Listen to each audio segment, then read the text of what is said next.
Welcome to Building Your Leader Brand. Today on the show, Bob is speaking with Ben Amos. Like you say, so that they know, like, and trust you, and so that, depending on your sales process, they can try before they buy, right? So much like you say, that's how it's worked for decades, for hundreds of years, right? With marketing and sales. And video, and particularly, the digital media and all of this kind of interconnectedness that the online world allows us and has been allowing us for years, video kind of allows us to put that on supercharge and to take it to the masses. Hi there and welcome back to Building Your Leader Brand. My name is Bob Gentle and every week I speak with incredible people who share their secrets to building, marketing and monetizing their expertise and the mindset you need for your business to grow and thrive. And this week I am really excited to welcome Ben Amos to the show. Ben, welcome. G'day, Bob. It's great to be back with you again. Yes, I think this is possibly visit number 3. There's very few people get back lots of times and you're on a very short list. Awesome. So yeah, welcome. So you have hit a very significant milestone, which was the catalyst for having you back on. You've written a book, which honestly, congratulations. There it is. If you're watching on video, Ben held it up and it is a glory to behold. Bright orange, like the sunshine, balanced with tangerines. It looks super cool. And so I'm aware I've started waffling now, which I often do at the beginning of the show. So Ben, for the people who are meeting you for the first time, can you maybe just tell us a little bit about who you are, where you are, and what it is you actually do? Absolutely. Thanks for the opportunity, Bob. It's great to be back on your show. So yeah, I've been running my video production and marketing company down here in Queensland, Australia for over 16, nearly 17 years now. So that's kind of the core of what I do. And, making video content for businesses has been my passion for a very long time. And, I think the catalyst of the book, which obviously, we can talk about here today, was really everything that I'd been doing in that business, in that marketing agency for really particularly the last 8 to 9 years, because the world of video for business has really changed a lot. And it's continuing to change, of course, right? But, really over that time, businesses have really started adopting and embracing video content. But the problem that I saw time and time again in the work that we were doing was that most businesses were just making video for the sake of making video. They were basically just going to a video production person or a videographer like us and saying, we want a video. And we'd say, because we make videos, we would say, great, this is how much it costs to make a video. And we would make that video for them. We would hand it over to them and they would just stick it up on a corner of their website and hope that it returned on that investment. And what I saw time and time again is that wasn't the case. It was just video for video's sake.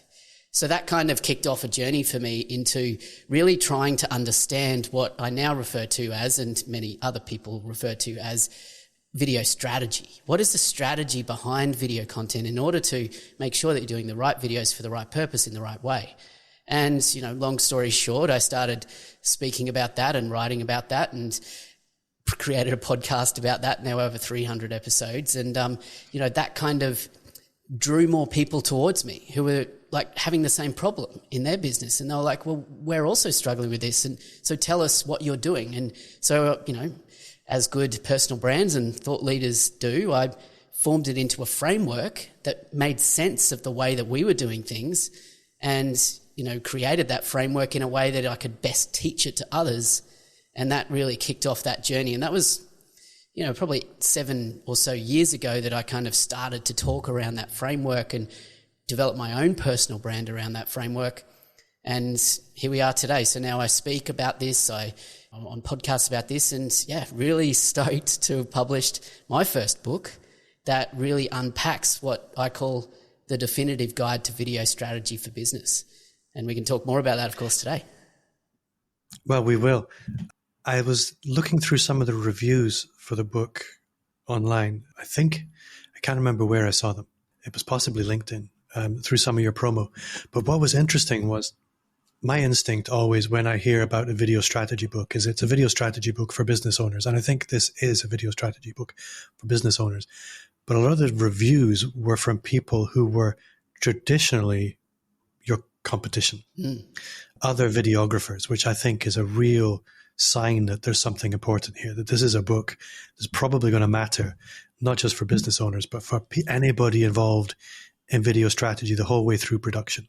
Is that a fair assessment? Yeah, 100%. And, on that personal brand journey that many of your listeners are on, the audience kind of found me, more or less. Like when I started creating content and putting ideas out into the world, which is where you kind of start without much of a strategy, without much of a plan. The people that resonated with that were people who were my peers. There were other video producers, other people running video marketing companies, because my story resonated with them. They were also frustrated with the idea of, companies coming to them and just making videos, and that's what they were doing. They're creatives. They just made the videos, but no one was talking about the strategy to ensure that the videos actually were successful. And as a creative, that's really frustrating when you're putting creative work out into the world and it's not going anywhere. It's not doing anything. It's not serving its purpose. So, I built an audience kind of, accidentally in a way, of mostly other video producers around the world who wanted to know how to do this stuff for their clients so they could do better work for their clients. And the book is for them, but I've also written the book very deliberately in a way that it's actionable for the business owner to take, and run with themselves. And I think this is an important point. I think it was Gary Vaynerchuk, or I'll give him the credit for it, said that every business should be 80% whatever they do for money. And I'm paraphrasing horribly. 80% whatever they do for money and 20% media company. And a lot of business owners will just try and offload that entire 20%. But it's really important, I think, especially these days where the main vehicles for reaching new audiences are typically going to be online, that you own a degree of that. You need to at least understand what's being done on your behalf and to an extent have the ability to direct it, or at least have conversations and understand the strategy. Yeah. Because if you don't, how do you know the difference between good work and bad work? How do you know why something works and why somebody else doesn't work? You'll just be spending money. Yeah. Yeah, unstrategically. Nobody wants to spend money without strategy.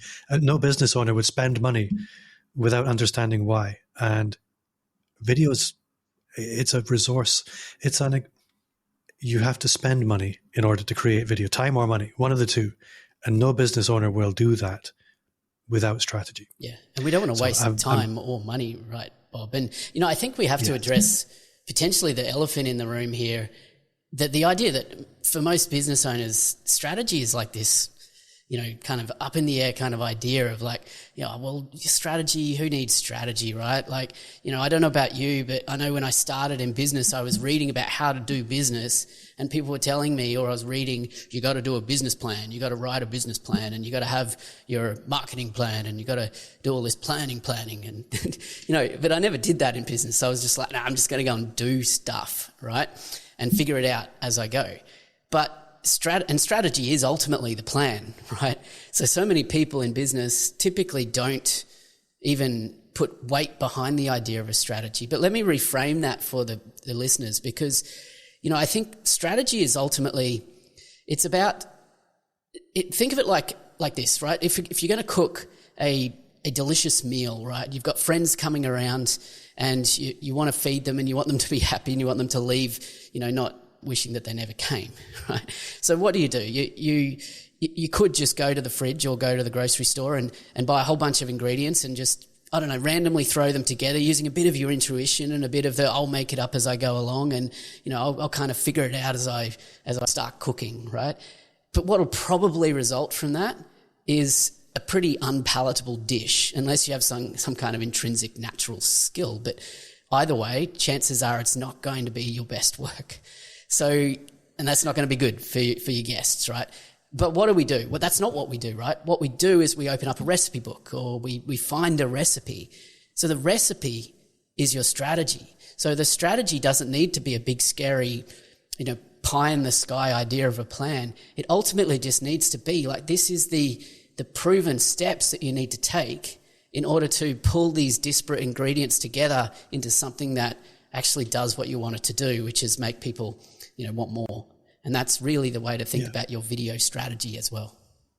And I think this is probably a really important thing for anybody who is kind of doing okay with video to hear, because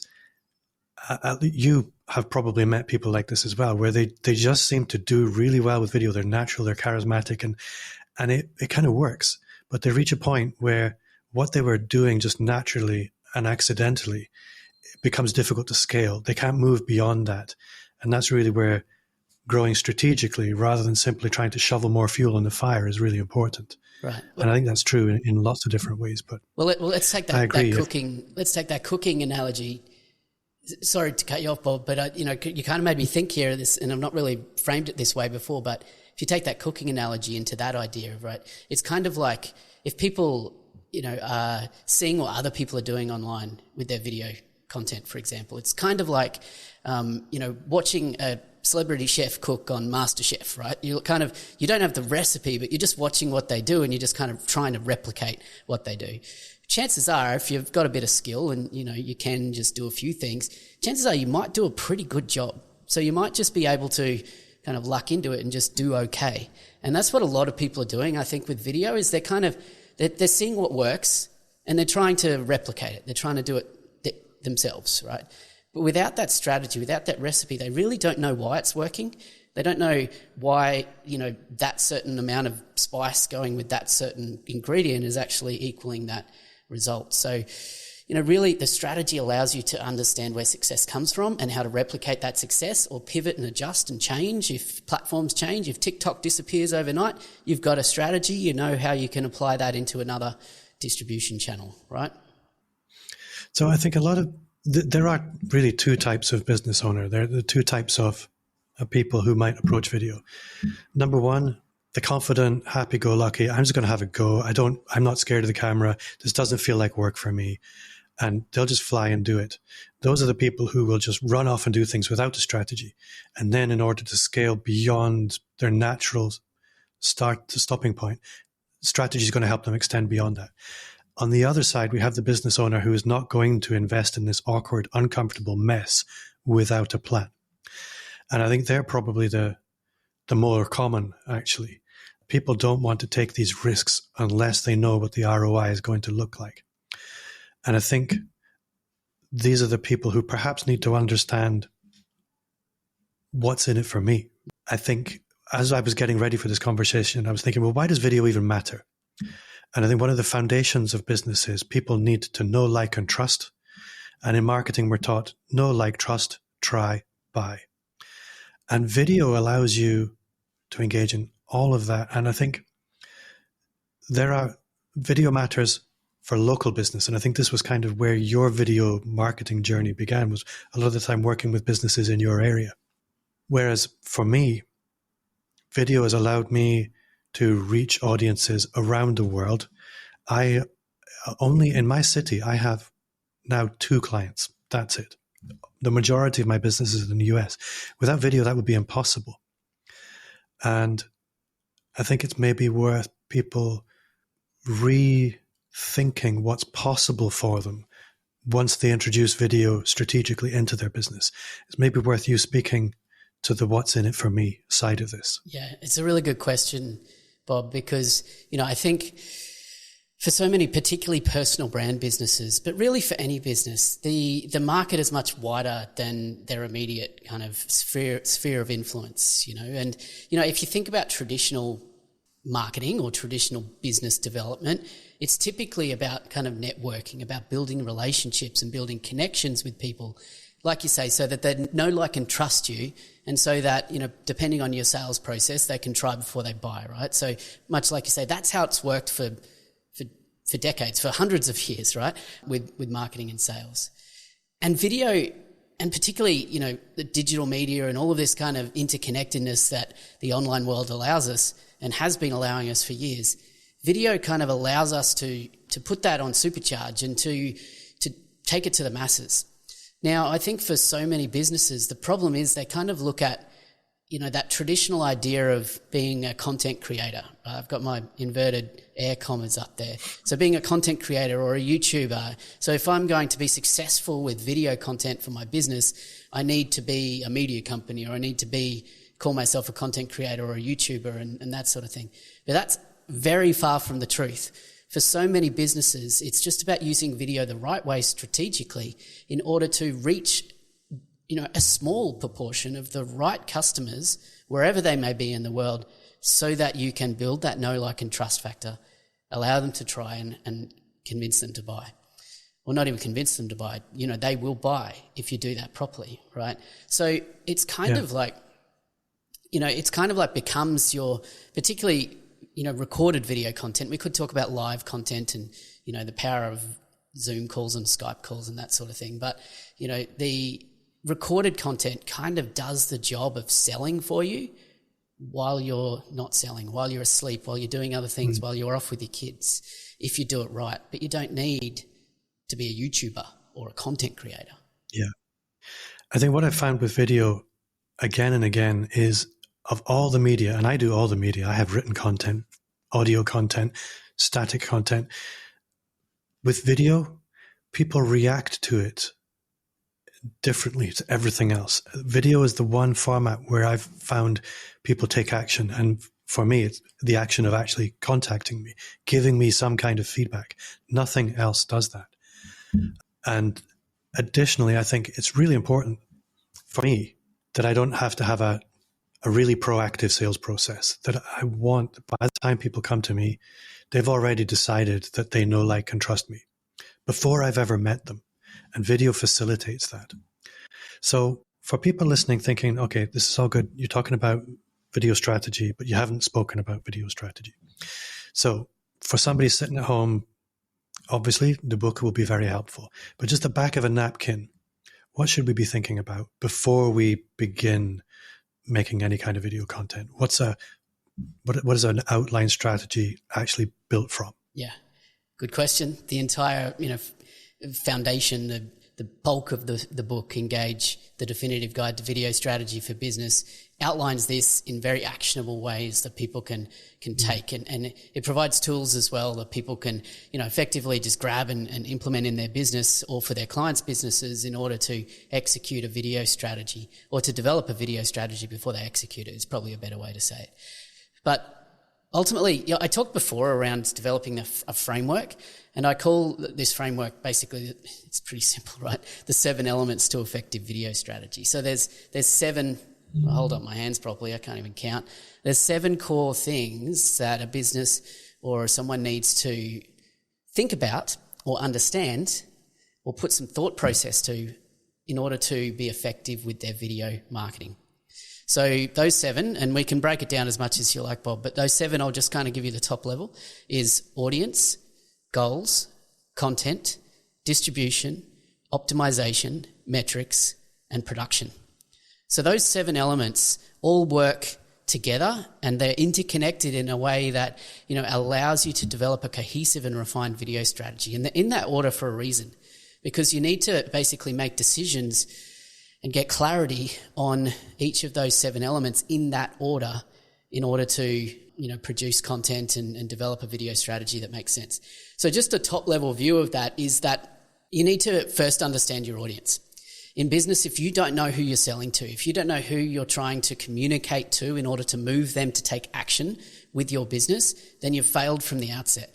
So really understanding your audience is critical. Once you understand your audience, then you need to understand your goals. And that comes down to, what are your business goals? What do you want that audience to actually do with your business as a result of your content in order to move them closer towards buying from you, right?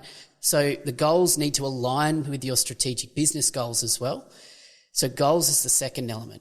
Once you're clear on the goals, then you need to develop your content plan. So content's the third element. Now, content here, we're not talking about developing your content, like making the videos. We're talking about planning what type of content are you going to be developing, and what sort of information does your audience need to hear from you through that content in order to, again, move closer to buying from you. So content is more around, what do you need to communicate to them? And that's different for different goals, right? So we can break that down later. So content is next. And then you need to consider the distribution channels that you're going to use to get that content potentially in front of the right audience. So distribution channels, obviously, are increasing every year. There's like something new popping up, right? But you've got, YouTube, Facebook, LinkedIn, Instagram, TikTok, Snapchat, whatever the distribution channels are, you decide on those distribution channels, and it doesn't just need to be one. You can think about how you're going to use multiple distribution channels as well and how that fits. And that should be as a result of understanding your audience, planning out your goals and developing your content, those previous elements. From distribution, once you're clear on that, then you need to think about how you optimize the content. So optimization is next. Optimization refers to what you are planning to do on those distribution channels or to your content before you upload them to that distribution channel in order to ensure that the audience actually sees, or that in order to set your content up for success on those distribution channels. So without optimization, you can, understand your audience, you can have really clear goals, you can develop great content, you can distribute on the right platform, but without optimization, potentially they're never going to click play, they're never going to see it, right? So optimization is critical. The next one is metrics, because if you're going to, publish and optimize any sort of content on these distribution channels, you need to understand what you're going to measure to determine success, right? So you need to really consider what metrics matter based on those previous decisions, based on the audience, based on your goals, based on the content. You get me, right? So metrics are critical here. And then the last one is production. Right, production comes last. So that's where you make strategic decisions about how you're actually going to make specific pieces of content in your plan. Whether or not you do need to find budget to hire a professional video production company to come in and do that. Whether it's a smartphone kind of a behind the scenes thing or selfie stick kind of a deal. Or whether it's something that you can use AI tools to generate en masse. Whatever that production consideration is, the decision there should be a result of the decisions you've made in your strategy in those previous 6 elements. It's a bit of a rapid kind of rundown of those 7 elements, but does that help? It does. It absolutely does. And it does raise some really interesting things. I think the one that springs to mind straight away is how we judge the success of our content. If you are a YouTuber, your judge of success is going to be virality, it's going to be reach, it's going to be revenue generated through monetization. If you're an independent consultant, those things really don't matter. What matters is what action did people take? Did 1 or 2 people reach out and connect with me? There's a very different measure of success. And I think a lot of people, when they are looking at video content, they do look at the vanity metrics rather than playing the long game, because there can be a video that for you, it looks like by all the standard metrics, it's failure. But did it drive sales? And you need to have ways of measuring these things. The optimization side of things as well is interesting, because historically, if we take YouTube, for example, it's quite counterintuitive optimizing a YouTube video, that you optimize the title for search rather than explaining what this video is about a lot of the time. And all of these things really indicate the importance of proper planning, which most consultants, most small business owners don't. We just rush through, get it done, bosh, and we move on to the next thing. Probably, and maybe you can speak to this, that perhaps less is more. That if we were to slow down, we might see more success. Yeah. Look, I'd love to bust some myths and focus a little bit on optimization, because it's really something that for so many people, particularly if they've done some research or they've had some background in video or YouTube, there's often some misconceptions there, because the reality is that YouTube as a platform's changed quite a lot over the years as well. So when it comes to optimization, there's really 2 factors at play. There's algorithm optimization and audience optimization. So what you refer to as like search engine optimization or algorithm optimization is those traditional kind of, let's call them kind of old school ideas around YouTube of like putting search phrases in the titles or optimizing tags and descriptions for search terms. That sort of thing that used to be very critical in getting your videos to surface in front of people when they were searching for certain things, right? It used to be one of the key factors in success on YouTube was algorithm optimization. And there was obviously a lot of, thought leaders and gurus sharing the best practices and ways to do that. And a lot of it was true, and a lot of it did work. But YouTube's changed a lot, particularly over the last 5 years. YouTube, obviously, with Google, owned by Google, and with Google's incredible, search engine algorithms in play here, which have also changed a lot over the years, and particularly with the introduction of AI into those algorithms as well over recent years, that's really changed. So now I talk about the importance of audience optimization over algorithm optimization, because all of these platforms, YouTube, Facebook, TikTok, all of these, LinkedIn, all of these algorithms, to use that term, they're all set up and really, really smart at surfacing what they believe is the best content, most interesting and valuable and relevant content to the user, to the individual user. And that's not based on search queries anymore. That's based on user behavior signals from the user. So, what have they engaged with? What have they shown interest in before? Sometimes this is referred to as the interest graph on Facebook, for example. So now if you're optimizing for audiences first, typically doing the right things there means that by default, you're actually optimizing for algorithms as well. And the things that you need to do to optimize for audiences, without going too deep into it in this podcast, really are all about capturing attention, holding attention, and then driving action. So attention, retention, and action. So attention comes from, particularly on YouTube, thumbnail and title. So yes, you could still consider search terms in there, but really what you need to be thinking is the title. How is the title going to stop someone from scrolling that kind of search results on the YouTube search page? And how is it going to catch their attention enough to want to click play? So the combination of the YouTube title and the thumbnail image is what captures that human interest in order for them to stop and then ideally click the play button.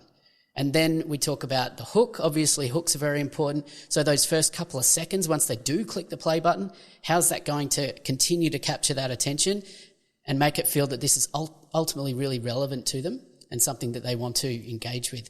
And then it's about retention. There's lots of strategies you can use in your videos to retain viewers, to make sure they keep watching. And then it's about action. What's the action that you want them to do? And how's that reflect on the audience's behavior? And that's another signal in audience optimization. So just think about those things. Like, what can I do on this video to capture attention, to earn retention, and to drive the right action? Simple as that. I say simple, right? But it's really interesting looking at the framework here, and I actually managed to write all 7 points down. The audience element is really the red thread that runs through the whole thing. And from what you're describing there, it makes perfect sense and highlights, if we haven't really locked in who this is for very specifically, it becomes really, really difficult for anything subsequently to work. Yeah. And a lot of us are quite vague when it comes to audience. And in a local business, a lot of the time, that's even worse because it's anyone in my area that might need this thing. Internationally, I guess we're guilty of the same thing, but you will certainly find it far easier to attract exactly the right person. And once you've attracted exactly the right person, a lot of the time I think there's a halo effect that's much stronger in that everybody else's head will turn too. What are the challenges with, and I ask this because you've probably been through it many, many times, of working with a client on the one hand, but also for yourself, saying, this is my audience and I appreciate these people could be my audience, but if I include them, everything becomes diluted. How do you work through that? Yeah, and it is a challenge, particularly in business, unless you sell, one product, one service that is specifically for a niche, then, sometimes it can be really challenging because you feel like if you're too limiting in your audience, in your understanding of your audience or who you're going after through your understanding of that audience in the content that you create, it can feel like what you're doing is missing out on so much more. So then we tend to, if we fall into that trap, we tend to create generic content that kind of talks to everyone but doesn't really talk to anyone. And that's a real problem because there's a lot of generic content out there that's kind of doesn't really talk to anyone. And, that doesn't work. So what does work is when you are very specific about who you're talking to Now, if you're developing an audience avatar or ideal customer profile or something like that in your business, you don't need to just have one. I don't recommend you have 10, right? But you can, in most businesses, you can have like maybe 3, maybe 4 different customer avatars or audience profiles that you're going after with your content plan. But for each video, you need to say, okay, this one is talking to this person. This one is really showing up for this person, right? So you can mix it up a little bit. But the value in targeting one person or one ideal customer avatar with your content and your content planning is that it'll really resonate with those people, but it'll also resonate with, people that are a couple of steps removed or a couple more steps removed, because they might be like, oh, look, it's not directly talking to me, but geez, this is really useful for me. I can see a lot of, crossover with what I'm interested in. So you actually do capture quite a large audience, even if you're speaking to quite a niche, target audience. Does that make sense? It makes perfect sense. I think somewhere I'd like to go next is I'm very aware we've not been doing the book justice today. People can go and pick it up. Pursuing a conversation that makes sense for my audience related to your book. But I know that there are a couple of videographers listen to the show, and that this is a book that's to a large extent written for people who kind of know what they're talking about. They know what they're doing. So if there are people in the industry listening, what's in the book for them that really makes sense for you to speak about just now? Yeah, I mean, what I will be really clear on is there is nothing in this book about how to make videos. There's nothing there about what cameras to choose, how to set up your lighting, what microphone you should be using to make your videos. That's not what this book is, right? To be really clear on that. There's lots of information about that, right? You can go to YouTube. There's plenty of information. So if you are, a professional, how to make content, or even if you're a small business or a solo business or a micro business and, you're wanting to do strategic video content, then this book is for you to get the plan in place, to get the understanding into why video works for your business and how to do the right videos in the right way that reach the right audiences and move them to take the right action with your business. Because ultimately that's why we're doing business. There's that idea of, that analogy of, you don't want the hole in the wall. You want the kind of screw that the hole goes into. Yeah, don't sell the hole, sell the drill. Right. Yeah, exactly. You don't want the hole, right? You want the drill, right? But you can take that one step further. You can say you don't even want the drill. What you want is, the screw that the drill will put into the wall so it can hang up the picture of your, late grandparents because it's been sitting in a box for years and you're almost forgetting what they looked like. What you actually want is not the drill. What you want is the picture hanging on the wall and the emotions that brings, right? So this book helps you kind of unpack all of that and to really understand how to develop a video strategy for your business, and equally, and proven through over 150 students who have been through my big course, my Video Strategist Masterclass, which a lot of this content is taken from in the book, which is specifically for video producers, by the way. So it's proven that this stuff, when applied to your clients, can actually make a difference in your business too. So the book is for the business owner to do it themselves, makes it very simple. The book is also for those who are doing this for their clients to upskill them as a video strategist. And in fact, I think it's one of the first chapters of the book as well. It refers to kind of the idea that we're all video strategists. Anyone who's doing video should consider themselves a video strategist. You might not print it on your business cards or put it in your email footer, but you need to be a strategist in order to not be wasting time and money on video that doesn't work. So we all need the book. And you mentioned to me that the first chapter is available on your website. How can we get that? Yeah. Because Bob loves a freebie. Absolutely. So if you go to engagevideomarketing.com/free chapter, engagevideomarketing.com/free chapter, you'll be able to just get that it's a couple of chapters that'll be dropped into your email and you can have a read. And the thing is as well, like I actually set up that opt-in before the book was published, so it's still there and you can still access it that way. But if you don't even want to opt in, I don't care. You can go to Amazon, you can go to the Kindle section of Amazon, and you can, have a look at the first few chapters for free anyway. You can download the Kindle versions. It kind of gives you that kind of sneak peek. Yeah. So it's all there, and you can check it out. The book is Engage, The Definitive Guide to Video Strategy for Business. That's my little plug. Well, I will be buying it because I need to sort my video strategy game out. I'm a very unstrategic video person, but the perverse thing is every time I make the effort, it pays off. It's one of the most productive things I do. And speaking of productive things, this brings us into part 2, where I'm going to ask you to share 3 things people can do today to take action on to move themselves forward in some shape or form. So you haven't had as much time as people normally get to prepare this because you got the VIP booking experience rather than the Muggle podcast guest booking experience, which would normally have warned you of this. So you're a smart guy. You know what you'd like. What's thing number 1 people can do?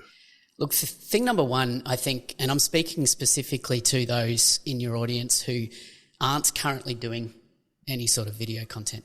Thing number 1 is a really streamlined and simple way to start creating some content. Now, of course, developing a strategy first, picking up the book, using like the 7-minute marketing strategy, which is in the back of the book, really simple kind of process you can do to develop a video strategy in 7 minutes, really simple stuff. So yes, of course, do that. But, the strategy that I want to share the tactic that I want to share with you here is just opening up some sort of software on your computer. So a good example of this is, say, Ecamm, QuickTime, Loom, something where you can enable your webcam to record, right? Open that up and just talk to your webcam about something that you're passionate about or that you have experience in, or imagine that your webcam is a client and you're helping them solve an issue. Another way to do this is to actually record a client call. So record a conversation on Zoom or something like that. Whatever it is, record yourself in some way, just speaking as you naturally would to someone. Take that recording and import it into a piece of software called OpusClip. So I don't know if you use OpusClip or you've heard of OpusClip before. So this is a specific tool that I want to share with you. The tool OpusClip is very simple. It's AI powered as well, but basically it'll take a long form recording and it'll find, using AI, interesting little extracts. Right, it'll give you kind of 5 or 6 extracts, and you can take it or leave it. You can ask it to find more, but it'll find a standalone little section of video that's something interesting that you said, right? And then what it'll do is it'll actually, with a couple of clicks, it'll enable you to add burnt-in captions, so which is those dynamic captions that you see like Alex Hormozy use, and those Instagram Reels type captions with emojis and colours and things like that, right? And you can crop it within that tool to a vertical frame. And then what you do is you can basically click export, and however many that you're happy with, you'll end up with 5, 6, 7. If you do this for long enough, you could end up with 20 Instagram Reels, YouTube Shorts, LinkedIn videos for the feed, and you've started your video strategy. It's as simple as that. It's you naturally sharing your expertise. OpusClip makes it super easy. You don't have to hire anyone. I really like that. This is something I've had bubbling in the back of my mind as an idea, but actually the walking through the whole process there is perfectly logical. There are a few things that come up around confidentiality and stuff like that, but these are things that are so easily overcome just with a little bit of due diligence and making sure that you're not sharing anything you shouldn't. Yeah, of course, take that in mind, of course, if you're recording a client call. Yeah, but really, really clever. I think also if you haven't done video before, seeing yourself on screen talking can be quite jarring. And there's an exercise I like to use with clients that have never done video before called the captain's log, where you just get in the habit of recording yourself and watching it and then doing nothing with it to simply get through that cognitive dissonance of seeing yourself. It quickly dissipates and then you can move forwards much more productively.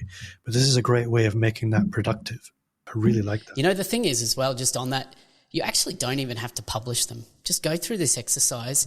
You'll end up with some videos there. And I almost guarantee you that once they've got like fancy captions on them and, they're kind of somewhat edited in that way, you'll probably be pretty happy with what you've got. You'll be like, I'm just going to post this, see what happens. And I kind of implore you to do that. I look fancy. Yeah, exactly. Thing number two. Thing number two.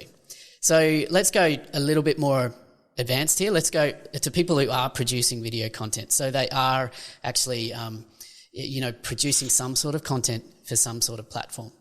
And this is something that is outlined in the book here in our distribution, in the distribution chapter. But what I refer to is the idea of a tiered distribution. So this is, I guess, more of a framework that I'm going to share here. I refer to it as a tiered distribution strategy. So the tiered distribution strategy is like a repurposing strategy. So if you are producing some sort of content, let's say you post a regular video on YouTube, but that's all you're doing with it. So that means with this tiered distribution strategy, you consider YouTube your primary channel. So think of it like the top of a pyramid, right? So you've got a piece of content which you're creating for your primary channel. And then if you consider your primary channel, and then with the tiered distribution strategy, you actually think about what are my secondary channels and what are my lead-in channels as well. We can also go further into the supporting channels. So I'll go through that really quickly for you. So imagine it like a tiered, like pyramid. As we go further down into these other tiers, then you're going to, expand out a little bit more. So let's just use YouTube as your primary channel. You've got one YouTube video. Of course, many people are doing this. They're then thinking about how I can republish that content without many changes, so minimal changes or no changes on other platforms. If you've got a video on YouTube, you may as well post it on LinkedIn as well. You may as well upload it as a Facebook video, whatever that may be. So you might decide that your secondary channels, LinkedIn and Facebook. So those secondary channels are minimal changes to the video. Maybe, different formats or something like that, but it's basically the same video. And then, to really capitalize on your tiered distribution strategy, we need to think about those lead-in channels as well. So lead-in channels are other types of shorter teaser type content that you can use on other platforms to drive engagement or drive viewership back to your primary channel. So this is where you might create little quote cards or little snippets or extracts that you might share on Instagram or as an Instagram story, with a call to action to go and watch the full video on my YouTube channel, for example. So those lead-in channels should lead, back up the funnel or back up the tier to the primary channel. But we'll take it one step further with the tiered distribution strategy. We'll actually consider some supporting channels as well. So supporting channels are non-video channels which drive more engagement back to your primary video. So that could be your email newsletter. That could be, threads. That could be like text threads on threads. That could be image posts, like static photo image posts, maybe a behind the scenes of when you made the video. But the content of that post is pointing people, hey, there's a new video on my YouTube channel. So those supporting channels should be, again, pointing people back up to that primary channel. So, it's a bit of a framework, a bit of a way of thinking about how to maximize the effort that you're going to do anyway to create a video. So why not do all these things as well? And often with a plan, it can be relatively simple to do. I think everybody's heard of video repurposing, but this strategic approach of beginning with the YouTube video, and I don't think it's an accident you start with the YouTube video rather than perhaps LinkedIn, which a lot of consultants or people like that might instinctively think, well, LinkedIn's my main profile. Maybe if you speak to why you would put YouTube first as opposed to LinkedIn. It doesn't necessarily always be. So that's part of your video strategy, is deciding what's your primary distribution channel. If it is LinkedIn, then LinkedIn, you're going to create the video for LinkedIn, right, in a LinkedIn format, right, which is probably going to be a, portrait 4x5 kind of a video rather than a 16:9. You're probably going to put some captions on it because many people watch LinkedIn with sound off. So if that's your primary channel, that's fine, but then you can start to then think, what's the secondary channel from that? Yeah. But typically your primary channel should be where you're posting your long form content, because the longer the content is, the easier it is to kind of get the most use out of it as you go down the tiered distribution strategy there. So yeah, think about what's your longest form of content that you're planning to produce and make that your primary channel. I agree with you 100%. I think the angle I was taking there was YouTube as a discovery platform in and of itself. It makes people discovering your content very, very easy. So I always look at that I think that the lifespan of content is far greater on YouTube. Yeah, the longevity is definitely worth considering, but it depends on the type of content. if you're a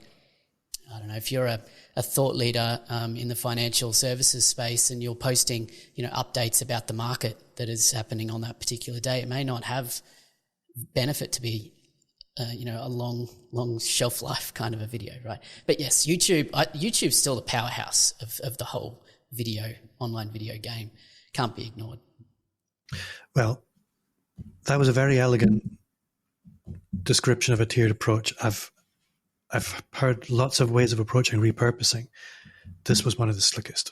So I'm grateful for that. So final thing number 3. Thing number 3, I think, is to, I want to speak now to those who maybe have been doing video content for a while, but are feeling like it's just not landing. It's just not getting the traction that they need. And I want to, circle back to something that we talked about earlier around the idea of if you're focused on metrics, the wrong metrics, then chances are you're going to have the wrong measure of success, right? So, I guess the specific tangible thing that I want people to take away here is really understand your why. So take some time with your video content or your video strategy to actually understand why are you doing this and who are you doing this for? Because I think we get too stuck on it being for us or feeling like we're doing it for us. But as you know, ultimately you're doing it for the one person who needs to hear what you have to say. And if you don't create that video for that one person that needs you to show up for them and share that content, then you're doing them a disservice. It's kind of like being on a beach, for example, and someone's drowning right in front of you, right? There could be a lifeguard tower further down or someone more qualified further down the beach who could save that person, right? But that person's right in front of you and they need you to show up for them. So I don't know if that's a tangible thing to leave people with, but I guess it's a word of encouragement of understand why you're doing it and understand who you're showing up for when you create your content. You know why I love that? I think a lot of people think, well, there are lots of people in my space already making content about this thing. And this is very much like what you said. There's a lifeguard further down the beach. They're more qualified than me. They're more experienced than me. But you create that video, you're the person who had the impact today. And I think that's really difficult to understate the potential importance of. It's something I've struggled with for a long time. And I think if you're not struggling with it on a regular basis, you're probably not human. I struggle with it but too. It's a really nice mental model. Ben, where can people buy the book? Is it properly, fully available everywhere now? Fully available everywhere. I do encourage anyone who might be listening from Australia, the best place to go is engagevideomarketing.com/book. They can order it directly through me, which means I'll sign it for you. I'll ship it to you directly. There is obviously more profit margin for me when we do it that way, but it's actually cheaper than buying it on amazon.com.au, the Australian Amazon. But everyone else in the world, really the best place to go is Amazon. You can find it in other, booksellers as well, but I've got the Kindle version there as well if you're, a little bit cheaper, or you like the digital version of things. But I reckon you need this book in your hands.